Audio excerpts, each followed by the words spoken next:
years away from its old big man days. Guards and wings rule the court for the most part, and the three-pointer reigns supreme. No player epitomizes this new era more than the guy that had a part in ushering it in, Steph Curry. Underestimated and overlooked on draft night, over the last decade, Curry has proven that you don't have to be 6'8", 250 to rule the court. That being said, Curry has proven himself to be incredibly agile, balanced, and stronger than his slender frame shows. So today we're going to find out just how he keeps those physical abilities, because we're talking about Steph Curry's insane diet and workout. Before we get started, we'd love for you to hit that like button and subscribe button so you can help us put out more content. Without further ado, Chef Curry's Kitchen. Coming into the league, Curry had already shown in his previous year at Davidson that he could put tremendous pressure on opposing defenses. With his already above-average shooting abilities, ball handling skills, and decisiveness at the point position for someone originally playing the two guard, he seemed to be a lock for a lottery selection. Looking back, we obviously have the hindsight 2020 telling us that Curry and Harden were far and away the two best prospects in the draft, and that the Timberwolves blew an opportunity to draft a once-in-a-generation point guard not once, but twice by picking Johnny Flynn and Ricky Rubio with the two previous picks. The thought process at the time was that while Curry was a tremendous scorer, he would struggle in his transition to the league because he would be batted around by all the bigger and stronger defenders. Additionally, scouts saw that there was no way Curry would be able to hold his own on the defensive end because the stronger players in the league would go right through him like saloon doors.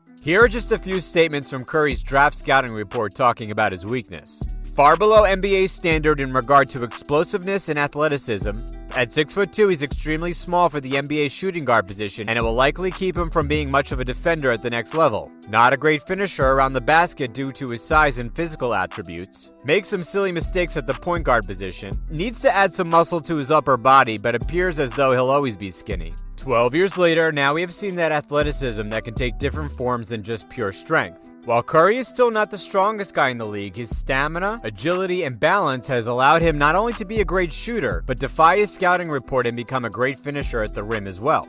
So with all that being said, let's get into the meals that help Curry keep him quick and always ready to torch an opposing team. So Steph is lucky when it comes to how he finds his meals. Instead of the hassle of finding a personal chef, Ayesha Curry is always a helping hand, as she's a successful food blogger and cook who actually makes most of Steph's meals. And while Steph's meals throughout the day are pretty healthy, they aren't as strict as you would expect from an athlete of his caliber. In fact, his meals have more of a feel for someone working a 9-to-5 job, which honestly is quite fitting, as Steph is in a routine of just going to put in the work every day. So to start the day off, according to Ayesha in an interview with Delish magazine, Steph is rushing out the door, so she quickly whips a huge batch of smoothies for the family, one going to Steph as he heads out, needing a portable breakfast. And for lunch, Ayesha uses the same mindset of eating on the go, preparing up to 10 pre-made meals in containers so Steph could grab one to eat for later. These are usually the protein-packed meals you would expect from a typical athlete, like grilled or breaded with flaxseed chicken, quinoa, and a starch like a baked potato.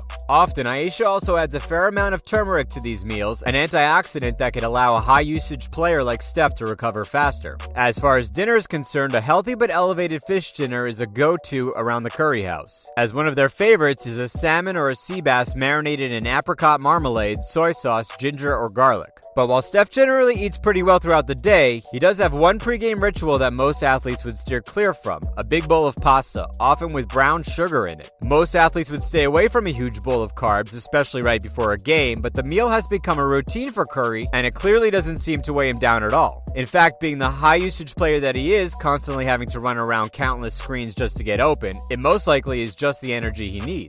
Aside from his pregame pasta, Curry does have one more habit he's formed over the years, and that's his self-proclaimed popcorn addiction. Steph can be found sampling popcorn in nearly every arena he can, and even rank teams' popcorn around the league. Not very important, but apparently Dallas Mavs ranks number 1 on his list as the best popcorn providers in the league. This love of popcorn started as a kid for Steph watching his dad play for the Charlotte Hornets, and it just carried on from there. Steph's clearly been a creature of routine throughout his life. From food to getting up shots, it seems like routine has gotten him where he is today. But what about workouts? That draft scouting report stated that if Curry wanted to be successful, he would have to put on some muscle in his upper body. So what has he been doing to become the muscle-bound freak that scouts wanted him to become?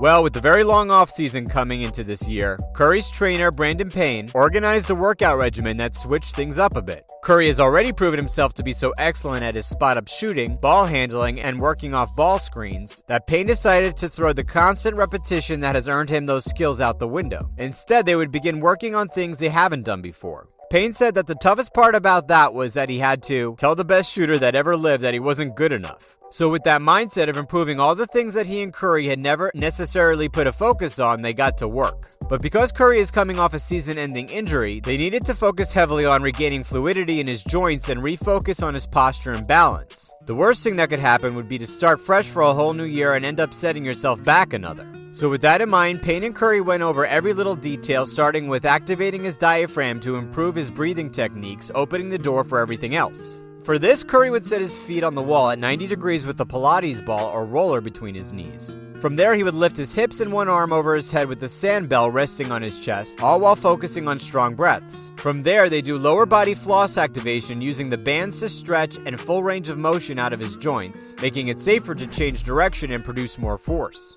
From there, they move up the body using a mobility ball by placing it behind his back and doing mid to upper rolls, and then he moves on to a series of shoulder mobility training exercises. And only after all this precaution was Curry allowed to work on strength and conditioning, ensuring he wasn't going to injure himself in the process. And once Payne and Curry move on to the next level of training, they do skill and strength workouts in coordination with each other to make sure that neither is being lost in the process. This starts with simply getting some shots up for 30 or 40 minutes beforehand. So the first thing they do in the weight room lines up with the jumping mechanics in Curry's shot, often going for vertical leg presses and squats. Then to further that focus on shooting mechanics, they work on core strength by doing planks in which Curry has to reach out and tap a cone with his hand while lifting his opposite foot behind him. Then to work on his legendary ball handling skills, Steph begins working on a series of complicated basketball and tennis ball dribbling skills, in which he'll cross over with them, throw the tennis ball in the air while dribbling the basketball, or even against the wall. This not only tested his coordination, but his breathing techniques, posture, and balance that they worked on in the prior week.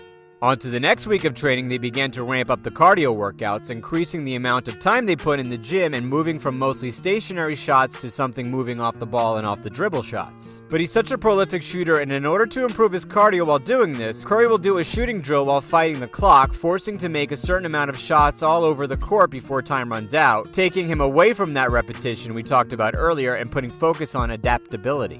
From these days forward, Payne and Curry increased the intensity and speed of these drills to start to really test his conditioning, until about a week before training camp where he'll go on vacation with his family and come back for a couple days to train vigorously before camp starts. During these days, he'll start doing a lot more game simulation, doing a drill called 4 quarters where he'll have to do several different defensive assignments and then sprint down to the other end to make a few shots before sprinting right back for more defensive assignments. Throughout all of this, his team is monitoring his heart rate to see how fast it comes down during this time of rest, showing just how conditioned he is before training camp. There doesn't seem to be a single detail that he and his team aren't looking at throughout these drills, even tracking how every make goes through the rim. But you don't earn 2 MVPs and the label as the greatest shooter the NBA has ever seen without that kind of attention to detail. That's it for today. What do you think about the Curry diet and workout? Let us know in the comments below, and we'd love it if you could